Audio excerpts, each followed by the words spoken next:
Hello students, आज हम इस वीडियो में राग शुद्ध सारंग के अलावा व संपूर्ण परिचय का विस्तार पूर्वक वर्णन करेंगे। राग शुद्ध सारंग। राग शुद्ध सारंग आलाप।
यह सारंग का एक प्रकार है।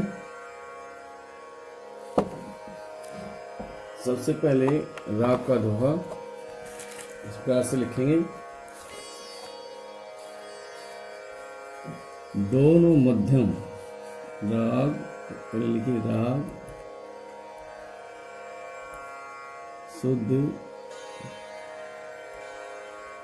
सारंग।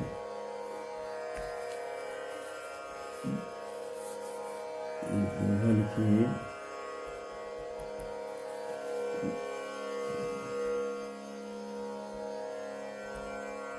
दो मध्यम और शुद्ध स्वर, दो मध्यम और शुद्ध स्वर, गावत शुद्ध सारंग,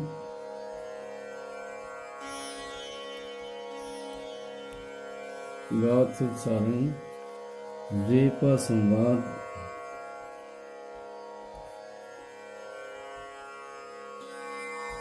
रेपा संवाद,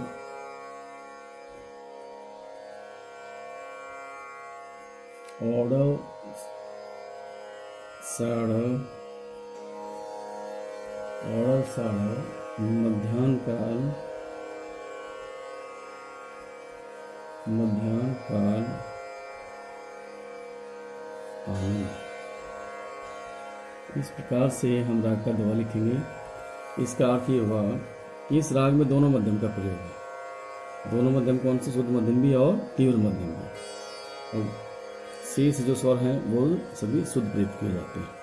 इस प्रकार से राग शुद्ध सारंग को गाते हैं। इस राग में वादी संवादी जो स्वर है, इस राग का वादी स्वर है रे, ऋषभ, और संवादी स्वर है पंचम। औडव साढ़व, इस राग की जो जाति है वो औडव साढ़व। इस राग का जो गायन समय है मध्याह्न काल, जिनका तीसरा है। ये है राग शुद्ध सारंग का दोहा। अब नेक्स्ट पॉइंट लिखेंगे थाट। इस राग का थाट क्या है? इस राग का थाट है जो कल्याण है। यह कल्याण थाट से उत्पन्न राग है, जो कि तीन मध्यम का प्रयोग किया जाता है। कल्याण थाट से उत्पन्न राग। नेक्स्ट पॉइंट है स्वर। इस राग के आरोह में गंधार और धरत स्वर वर्जित हैं तथा आवरों में गंधार स्वर वर्जित है। नेक्स्ट पॉइंट है जाति। जाति किस पर डिपेंड करती है? जाति जो राग में स्वर प्रयोग किए जाते हैं उस पर ही राग की जाति निर्भर करती है कि किस राग में असेंडिंग ऑर्डर में कितने स्वर हैं और डिसेंडिंग ऑर्डर में कितने स्वर हैं। उसी के आधार पर हम राग की जाति निर्धारित कर सकते हैं। जैसे इस राग के आरोह में ग और धा दो स्वर वर्जित हैं, आवरों में ग स्वर एक स्वर वर्जित है। जिस 7 स्वर में से 2 स्वर आरोह में, 1 स्वर अवरोह में, तो राग की जाति क्या होगी? औडव साढ़व। क्यों है औडव साढ़व? क्योंकि इस राग के आरोह में गंधार और ध स्वर वर्जित है तथा आवरों में ग स्वर वर्जित है, इसलिए इस राग की जाति औडव साढ़व मानी जाती है। इस प्रकार से आपको लिखना होगा। नेक्स्ट पॉइंट है वादी संवादी। इस राग का वादी स्वर है ऋषभ और संवादी स्वर है पंचम। वादी और संवादी, वादी स्वर क्या होता है? राग में जिस स्वर का सबसे अधिक प्रयोग किया जाता है उसे हम कहते हैं वादी, और वादी से कम और अन्य स्वरों से अधिक जिस स्वर का प्रयोग किया जाता है उसे हम कहते हैं संवादी। वादी और संवादी स्वरों में 3 या 4 स्वरों का डिफरेंस होता है। मान लीजिए किसी राग का वादी स्वर सा है तो उसका संवादी स्वर मध्यम मिलेगा। इस प्रकार से जैसे इस राग का वादी स्वर रे है, संवादी स्वर क्या है? पंचम। 3 या 4 स्वरों का ही अंतर मिलता है वादी और संवादी स्वरों में। इस राग का वादी स्वर है रे और संवादी स्वर है पा। नेक्स्ट पॉइंट है ये पूर्वांगवादी राग है या उत्तरांगवादी राग है। पूर्वांगवादी राग है या उत्तरांगवादी राग है, ये पॉइंट है। पहले राग में समझाया था आपको कि हमने सप्तक के 2 भाग बनाए, सा रे गा मा पा धा नी सा। ये सप्तक के 2 भाग बनाए। इस प्रकार से ये है पूर्वांग का चित्र और ये है उत्तरांग का चित्र। पूर्वांग और उत्तरांग। जिन रागों का वादी स्वर इन 4 स्वरों में से है, पूर्वांग के चित्र में से है। पूर्वांग का चित्र कौन सा है? सा है, रे है, ग है, मा। इन 4 स्वरों में से यदि किसी राग का वादी स्वर है तो वह राग होगा पूर्वांग वादी। और यदि उत्तरांग के चित्र में से वादी स्वर है, उत्तरांग का चित्र कौन सा है? ये स्वर वादी। उत्तरांग के चित्र में से वादी स्वर है तो वह राग होगा उत्तरांग वादी। कुछ संगीतज्ञ इसके क्षेत्र को बढ़ा देते हैं, उसमें इस प्रकार से लिखते हैं सा रे ग म प, 5-5 स्वर रखते हैं, और म प ध नि सा, इस प्रकार से 5 स्वर रखते हैं पूर्वांग के चित्र में। ये उत्तरांग के चित्र में भी 5, और इस प्रकार से। लेकिन समस्या वहीं की वहीं है कि मध्यम और पंचम स्वर को पूर्वांग के क्षेत्र में भी है, उत्तरांग के क्षेत्र में भी है। किधर हम इनको कंसिडर करेंगे, किधर काउंट करेंगे? समस्या वहीं की वहीं है। तो इस स्थिति में हम क्या करेंगे कि राग का चलन, राग का स्वरूप क्या है, उसके आधार पर ही राग पूर्वांग वादी वादी स्वर बता पाएंगे। किस प्रकार से? यदि किसी राग का वादी स्वर भले ही पूर्वांग के चित्र में क्यों ना हो, और उसका चलन या स्वरूप जो राग का गाना बजाने का उत्तरांग के चित्र में है, राग उत्तरांग के चित्र में अधिक गाया बजाया जाता है, तो वह राग होगा उत्तरांग वादी। और यदि पूर्वांग के चित्र में और वादी स्वर उसका गायन समय है, पूर्वांग के चित्र में अधिक गाया बजाया जाता है, और वादी स्वर उसका उत्तरांग के चित्र में, तो वह राग पूर्वांग वादी। जैसे आपके सिलेबस में राग मालपुंस है, बालेश्वरी है, उनका वादी और समवादी स्वर क्या है? मा और सा। वादी है मा और सा। नियम के अनुसार दोनों राग पूर्वांग वादी होने चाहिए, लेकिन वे राग हैं उत्तरांग वादी। क्यों? क्योंकि वे उत्तरांग के चित्र में अधिक गाए बजाए जाते हैं, इसलिए हमें ये था राग शुद्ध सारंग। यहाँ लिखेंगे इसका वादी स्वर क्या है? रे। कौन से? पूर्वांग के चित्र में है। पूर्वांग के चित्र में है तो वादी स्वर रे, ऋषभ होने के कारण ये एक पूर्वांग वादी राग माना जाता है। यहाँ लिखेंगे हम पूर्वांग वादी राग। आपको कंप्लीट लाइन लिखनी है कि ऋषभ स्वरवादी होने के कारण यह एक पूर्वांग वादी राग माना जाता है। इस प्रकार से आप लिखेंगे। नेक्स्ट पॉइंट है समप्राकृतिक राग। इस राग, समप्राकृतिक राग का मतलब इस राग से मिलता जुलता राग। इस राग के समान कौन से राग की प्रकृति इसके सम है? श्याम कल्याण। इस राग से मिलता जुलता राग श्याम कल्याण। नेक्स्ट है न्यास के स्वर। न्यास के स्वर क्या आते हैं?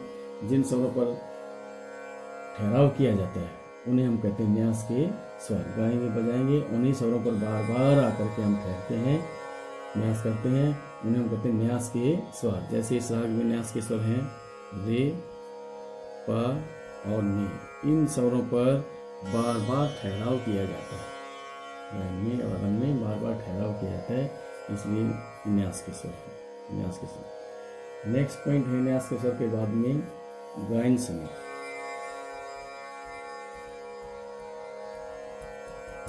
गायन समय क्या है? मध्याह्न। मध्याह्न काल अर्थात दोपहर कह लीजिए, दिन का तीसरा पहर।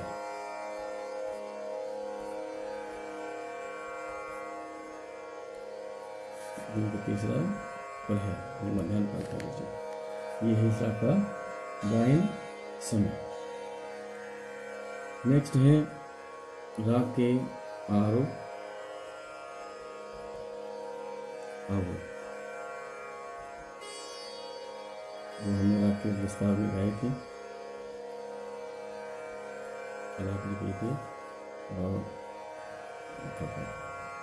आरोह क्या आते हैं? राग आरोह स्वरों के चढ़ते क्रम को हम कहते हैं असेंडिंग ऑर्डर, और तो उतरते क्रम को डिसेंडिंग ऑर्डर। तो इस राग के असेंडिंग ऑर्डर क्या है?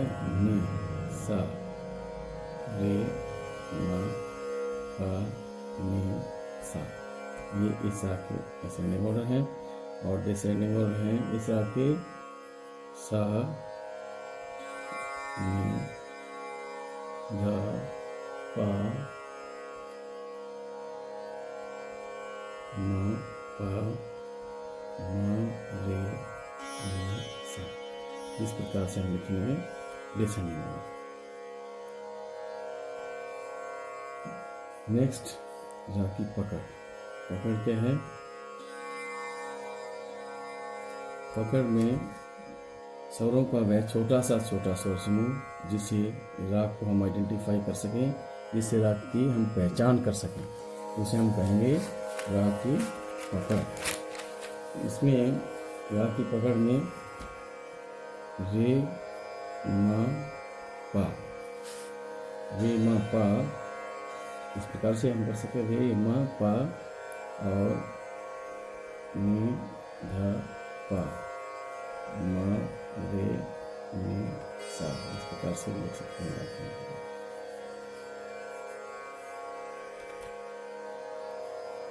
नेक्स्ट है राग की विशेषताएं। इसी राग में विशेष क्या है? विशेषताओं में क्या लिखते हैं? राग में विशेष क्या है? सबसे पहले विशेषता है विशेषता। यह राग सारंग राग का ही प्रकार है। पहली विशेषता लिखी हुई है, राग सारंग राग का ही प्रकार है। इस राग के आरोह में तीव्र मध्यम तथा अवरोह में शुद्ध मध्यम का प्रयोग किया जाता है। इस राग के आरोह में तीव्र मध्यम तथा अवरोह में शुद्ध मध्यम का प्रयोग किया जाता है। कभी कभी इस राग में दोनों मध्यम का एक साथ प्रयोग भी किया जाता है। दोनों मध्यम का एक साथ प्रयोग भी किया जाता है। जैसे हमने लिखा रे म रे नि सा, दोनों मध्यम का एक साथ प्रयोग ये है। दोनों मध्यम एक साथ प्रयोग है। इस प्रकार से एक साथ भी प्रयोग किया जाता है। इस राग के आरोह में ऋषभ स्वर पर शुद्ध मध्यम का कर्ण लेकर रे स्वर शुद्ध ऋषभ स्वर पर रे स्वर पर शुद्ध मध्यम का कर्ण लेकर के तीव्र मध्यम पर जाते हैं। तीव्र मध्यम स्वर पर जाते हैं। जैसे ने लिखा इस प्रकार, जैसे नि सा और रे पर ये छोटा सा कर्ण है इस प्रकार से, और फिर हम जाएंगे तीव्र मध्यम से। जैसे नि सा और ये मध्यम का कर्ण। नेक्स्ट विशेषता है, यह एक गंभीर प्रकृति का राग है। गंभीर प्रकृति का राग है। इसका चलन अधिकतर मंद्र और मध्य सप्तक में किया जाता है। मंद्र और मध्य सप्तक में इस राग को बजाया जाता है। नेक्स्ट है, इस राग के अवरोह में हमेशा मध्यम स्वर से रे स्वर पर मीड से ही आते हैं। मध्यम से, जैसे हमने लिखा ये है म रे नि सा, मीड के द्वारा ही इस स्वर से वापिस आया जाता है। इस प्रकार से नेक्स्ट विशेषता है, प्राचीन काल में सारंग को शुद्ध सारंग समझा जाता था, किंतु आजकल सारंग को वृंदावनी सारंग समझा जाता है।